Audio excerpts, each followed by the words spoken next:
Ini dia proses, kalau kita pernah belajar dulu dalam ilmu IPA, ilmu biologi, itu kan ada proses namanya penyerbukan ya, di mana Allah Subhanahu wa taala mengirim sejumlah tentaranya, prajuritnya untuk terjadinya proses pembuahan. Makanya di sini disebutkan wa arsalna riyaha lawaqiha fa anzalna minas samaa'i ma'an fa asqaynakumuhu wa ma antum lahu biqazinin. Kata Allah, dan kami telah meniupkan angin untuk mengawinkan tumbuh-tumbuhan dan kami turunkan hujan dari langit. Kadang-kadang kita lupa ini. Apa yang saya maksud kadang-kadang kita lupa? Bahwa Allah telah menyinggung ini secara saintis. Dari dulu udah disinggung sama Allah. Nah, yang kurang dari kita meneliti, risetnya yang kurang.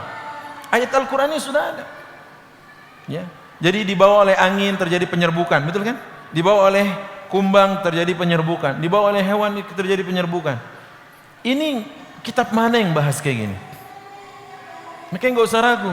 Oh, ini kitab jadul Ustaz. Yang jadul itu pemikiran kita. Al-Quran itu salihatun likulli zamanin wa makan. Al-Quran itu cocok untuk setiap tempat dan setiap keadaan. Cocok. Jadi saya katakan nggak perlu ragu lagi dengan Al-Quran.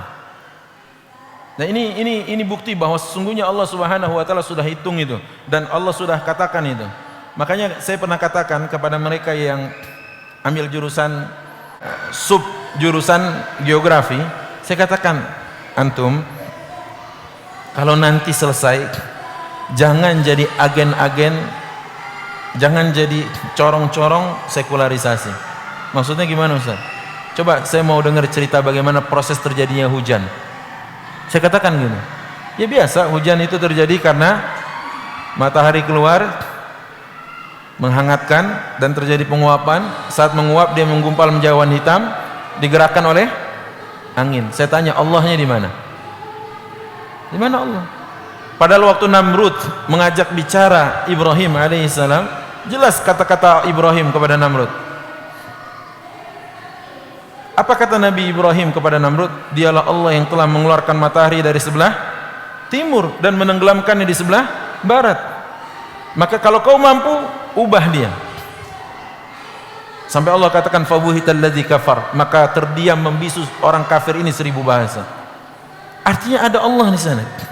Jangan lupakan itu saat kita memberikan pengajaran kepada peserta didik kita.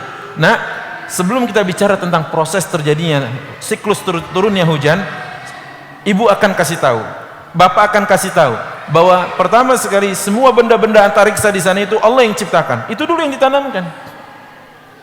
Ya. Sampai yang menggerakkan angin ini juga Allah. Kok nggak terlibat sama sekali? Ya ini dia ya. Jangan sampai, karena kita akan bahas Allah itu semuanya sebagai yang mengatur alam jagat raya ini. Ini contoh lain ya, di mana disebutkan tadi, khalaqakum min nafsin wahidah tsumma ja'ala minha zawjaha wa anzala lakum minal an'ami thamaniyata azwajin yakhluqukum fi butuni ummatikum khalqan min ba'di khalqin fi dhulumatin thalath. Dzalikumullahu rabbukum lahul mulk la ilaha illa huwa fa anna tusrafun. Jadi itulah proses yang hari ini mungkin kalau boleh jujur, para dokter saat dia meneliti tentang ayat ini, dia akan temukan kebesaran Allah dan kebenaran Al-Quran.